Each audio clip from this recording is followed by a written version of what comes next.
knowing how to think might just save your life. For those of you new, thanks for joining. This is a short series about living the best lives we can and making New Year's resolutions to have the best year yet, ever. My family and I travel full-time in a motorhome, and we met some amazing people on our last trip. Two of those people are Raleigh, Avery, and Eustace Conway off the TV show Mountain Men on the History Channel. I was able to sit down and have a chat with them, and they have some good points about how thinking and surviving go hand in hand. I'm Jesse, and you're watching Outside is Calling. Intro video.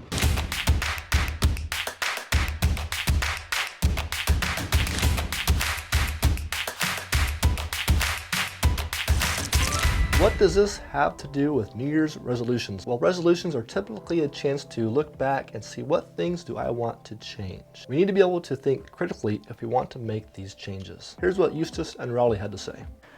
Two things come to mind. One, to continue on what you're saying about like knowing how to think is the most important thing. Like even if you do know how to use an axe and rope and how to shoot a rifle and skin a deer and build shelter, like all of these things that people can easily identify as survival skills, those only cover so many situations.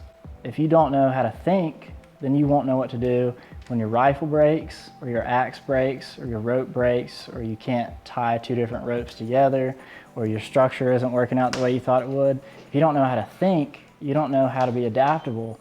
And adaptability and the ability to think are really where your ability to survive come from. Raleigh, we're talking about like thinking, and I'm the one sort of leading the charge on this concept. Was like, well, people don't know how to think. People aren't thinking, and so you've heard me say that before. What does that mean? Like, because somebody might be watching this interview and they're like, I think. Everybody thinks. What are they talking about? Who do they think they are? What does that mean when I'm saying like people don't think? Like, can you give examples, or what do you think that I mean when I say stuff like that? What does that mean to you?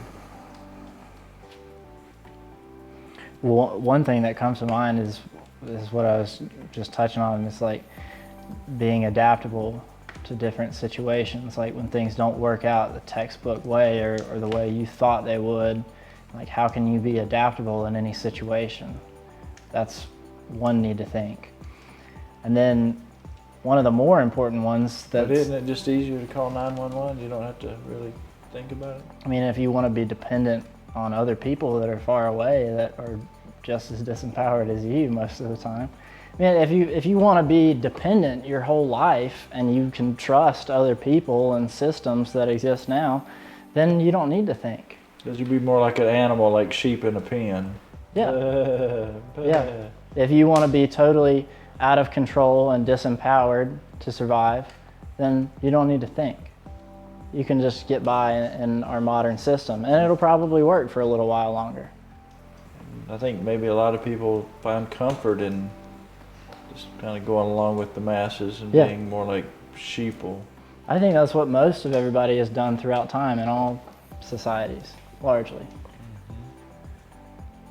But if you want to survive, if you want to be empowered, if you want to be ahead of the curve, if you want to have a meaningful life, if you want to seek beauty and balance and all the good things that can come with a little bit of work, then having the ability to think critically and think against norms and think outside of the box, and even when things seem good and okay, question, well, how could it be better? Or how could I interact better? How could I change this? Or how could I be a more positive influence on my life or another life? I'd love to hear your comments if you have any suggestions or tips or goals you're working on yourselves. And please leave those down below. It might help somebody else as we're all working to make this our best year ever. I'm Jesse, and I'll see you next time.